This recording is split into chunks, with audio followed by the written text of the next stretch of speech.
I'd get so anxious, and this was more subconscious and conscious, but I would stop eating.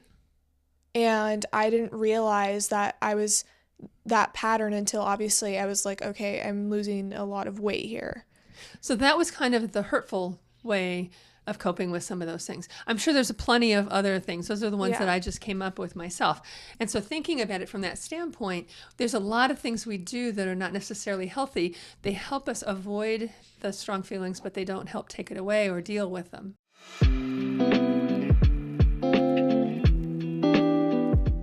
What should be a gal's goal when she thinks about how she'll deal with her strong emotions? Well, I think first of all, we have to think about what are our strong emotions you're talking about, because we have millions of different kinds of emotions.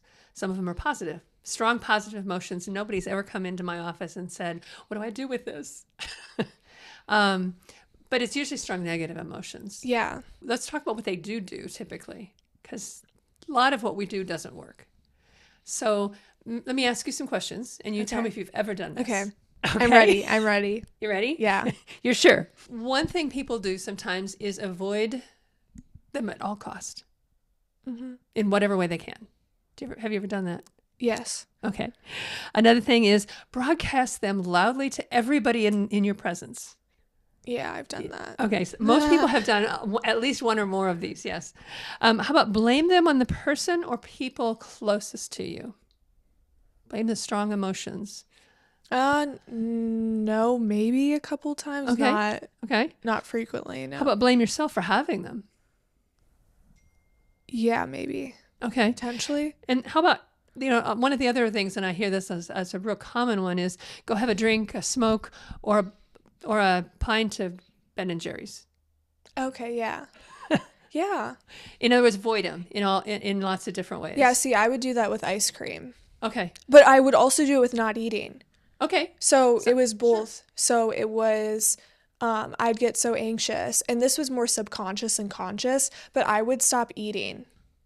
And I didn't realize that I was that pattern until obviously I was like, okay, I'm losing a lot of weight here. So that was kind of the hurtful way of coping with some of those things. I'm sure there's plenty of other things. Those are the ones that I just came up with myself. And so thinking about it from that standpoint, there's a lot of things we do that are not necessarily healthy. They help us avoid the strong feelings, but they don't help take it away or deal with them. Yeah. Have you ever had a strong negative emotion, that you found a healthy way to cope with it? Yeah, actually. Okay. It's recognizing the emotion and still sticking with the plan. Okay. So what do you do once you recognize it? Does that take away the strong emotion? No, I think, okay, so I would get in this pattern of I would be anxious, and then I would be anxious about the fact that I was anxious. And so then it was just this loop of being anxious. And that's a really good way to get into panic attacks, is because you keep escalating the anxiety. Well, I thought, and I don't know how like you really define it, but I think that I did get myself in that a couple times. And I also had to learn to not believe every thought that comes into my head. That's good. And that's different. So we're talking, you just mentioned thoughts, and we're talking about strong emotions. Those are two different things. Yeah. They're connected, but they're two different things. And so one of the ways, what you just said, it sounds like, to me at least, is that when you had a strong emotion, it was coming from a thought that was in your head, and you told yourself, that thought, I don't need to believe that thought. That's not helping me to believe it. Did that help bring the emotion down? Yeah, over time. It took a long time though. And it wasn't like a quick fix. And one of the things I found is like those coping mechanisms that we use, like eating like ice cream or even not eating at all, like they work in a short period of time, but like long term, they're detrimental. And well, I mean, okay, if you have a little bit. Why do you think they're detrimental?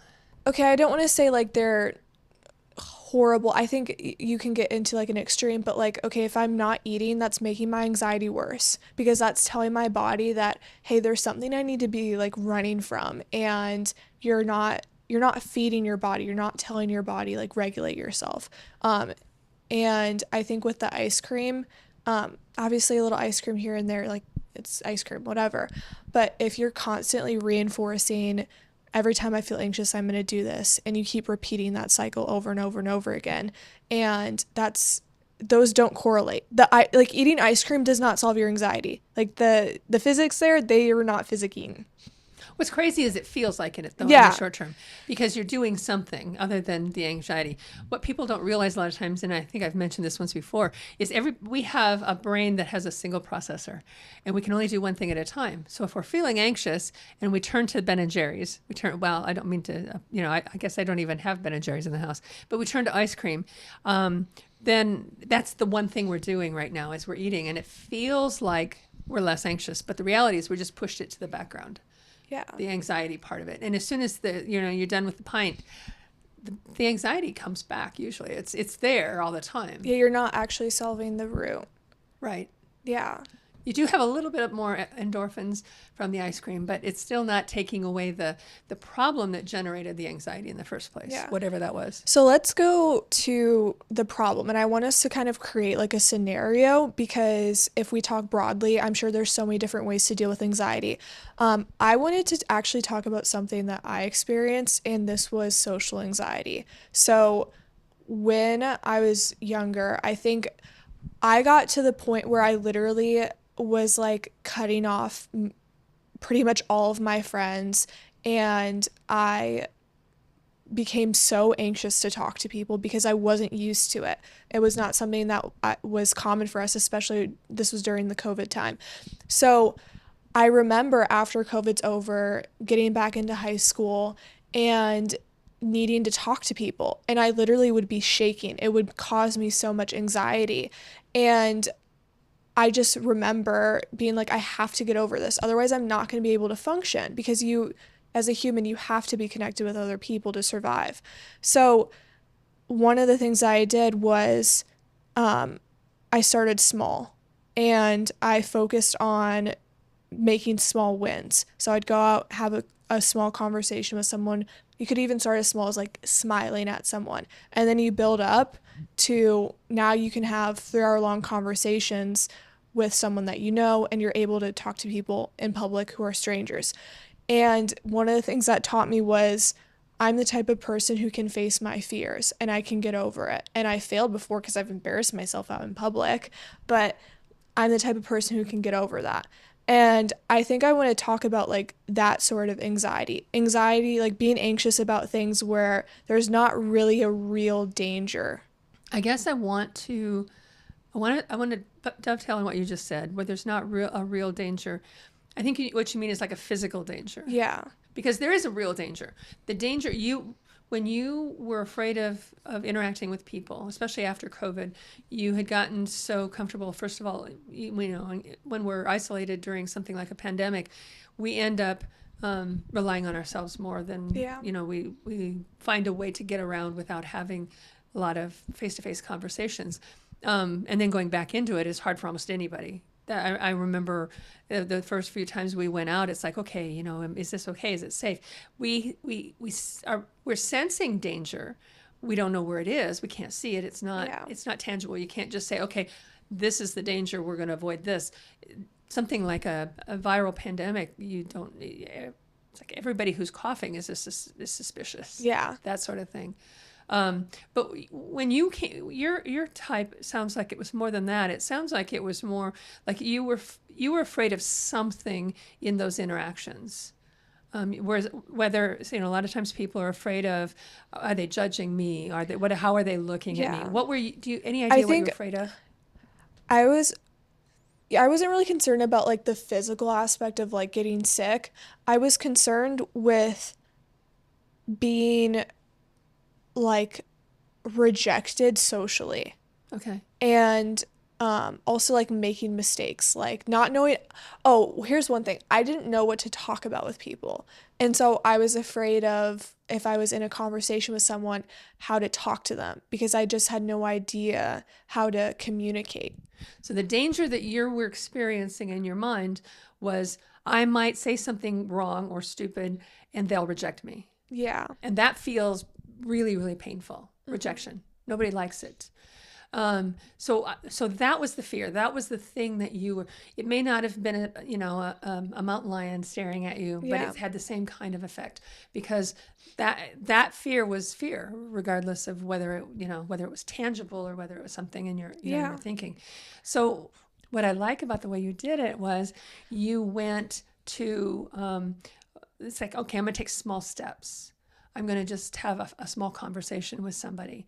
And when you have that small conversation and they don't reject you, then it's easier to go to the next conversation and the next conversation. And that's how we kind of break out of something like that.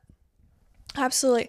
And what I appreciated about the fact that I went through that is it's only expanded. Like, I started from level 0, where it's like I literally was anxious, like making eye contact with people. And then after I got over that, I was able to have a conversation with someone. And then it built up to me even talking to strangers at like the airport and making connections with them, because I was like, I've already done this before, and so I can do larger things. And what I've found is that I actually have almost this sort of capability that even like probably the average person doesn't have, because they never went through that extreme cycle of being anxious at such small things. And so they just kind of live in this realm of, oh, they're just doing what they've been taught. And I think that once we recognize, like, we see fear and anxiety has an opportunity to grow, I think it makes it a little more exciting. And now I'm looking at it as like, what's the next challenge that I can face, that I can overcome? And maybe if we started seeing life as almost like a game, it might be easier for people to, it might be easier for people to overcome those. I don't think we come into this world feeling a lot of social anxiety and things like that. We come into this world as a crying baby and we holler and scream and somebody picks us up and feeds us and does what they need to do with us. If that happens, if we have parents or guardians who come in and show us that the world is trustworthy, then we don't usually come into this world with a lot of social anxiety. I remember when I don't remember this. This is the story that I remember my parents telling me about this. Mm-hmm. I remember moving when we were about 5 years old to a new neighborhood.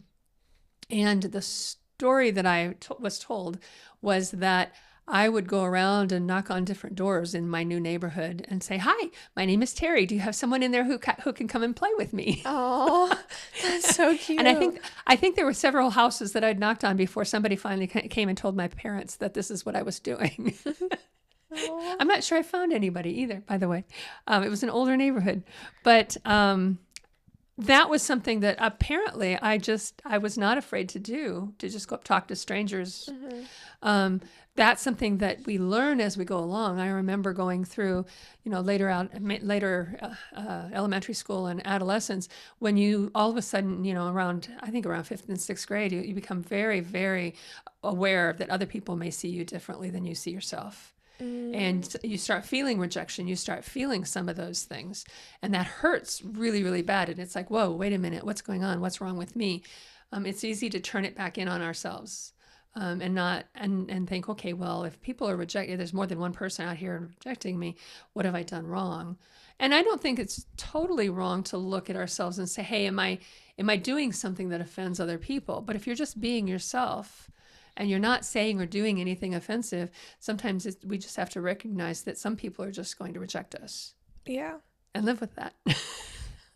Yeah, I think that's a hard thing, is like, sometimes I think we need to learn how to just like face fears and recognize that this is just a universal truth.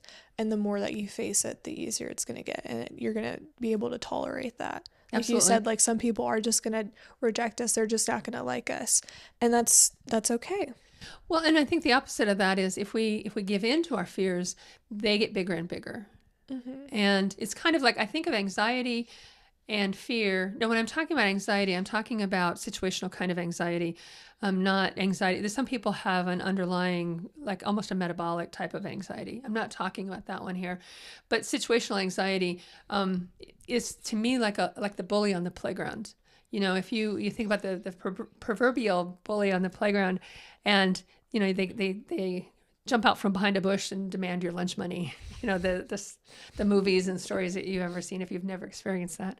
And if you give the money to if you give in to the bully is going to get bolder and bolder, and your lunch money's not going to be enough, that kind of thing. Anxiety is kind of the same way. It's like it's demanding something of you. It's wanting you to stop. And anxiety, especially situational anxiety, makes us feel like we need to just go hide. And when we do that, when we give into the anxiety and say, okay, I'm not going to be social because it's too scary, then that becomes bigger and stronger. And we end up there are people who become agoraphobic, which is, there's so many things that they're anxious about. They end up not ever leaving their homes. Mm-hmm. And, I've talked to people who, wouldn't cross a bridge when they're driving because bridges can collapse. I've heard of a bridge collapsing. So I'm not going to drive across a bridge. And pretty soon they drive 10 miles out of the way to not drive across a bridge, or they'll give up going someplace because they have to go across a bridge. And it's just the bridge becomes this bigger bully. The fear of the bridge is getting in the way of things that they're doing. And I think, the fear of social anxiety can become paralyzing in some ways. And I'm glad that you didn't do that. You kind of found your way out of it by saying, okay, I'm going to take small steps, and I'm going to. Yeah. Because in my head, like, I was literally like, there's nowhere else to go. Like, am I just going to become a recluse? Like, right? that wasn't possible for me. And I had a question. So I want to ask this kind of large question. And one of the things that I've kind of realized about humanity is that when people are put into certain situations, they do things that they don't think that they would ever do. And like for the person like on the extreme side, they become a I don't know the word. They're so anxious that they just hide. That would be kind of in your recluse part of it too. I mean, Yeah. agoraphobic was the word I used. Okay, so I kind of want to tie this all together as we're closing off. And there's this large question that I'm sort of like pondering through, and that's how do people end up at those extremes? Because one of the things that I am seeming to learn about humanity is that when people are put into certain situations, they do things that they never thought that they would do. And one of the things I've been more mindful of are it's the small things in my life, those like daily habits where I get to decide who I'm going to be. And I heard this quote that says character is comprised of habits.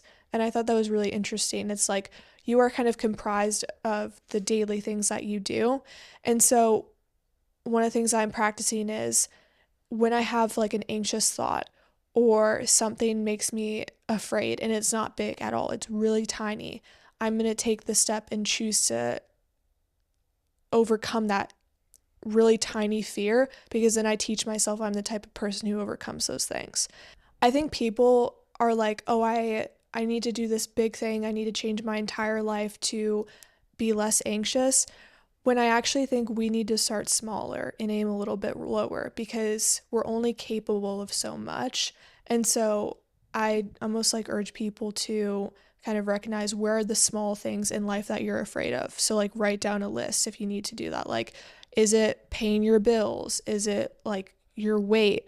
And like look at small habits that you can build to kind of solve those. So like, for example, if you're watching your weight, maybe instead of drinking pop at a restaurant, drink water. And over time, those are going to compound and you'll recognize like, hey, I actually am the type of person who can handle that.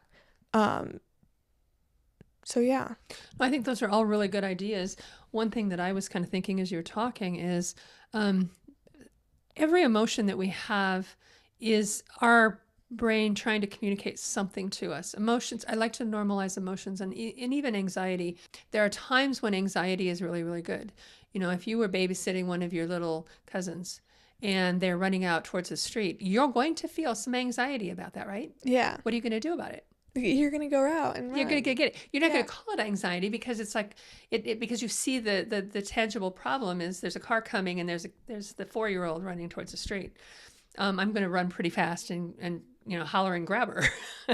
and try to stop her from doing it. So anxiety keeps us safe a lot of times. And anxiety is trying to communicate something. So I recommend that people, when you start to feel anxious about something, try to sit in that for just a little bit and ask yourself, okay, I'm wondering why this anxiety is here. What Yeah. is it telling me?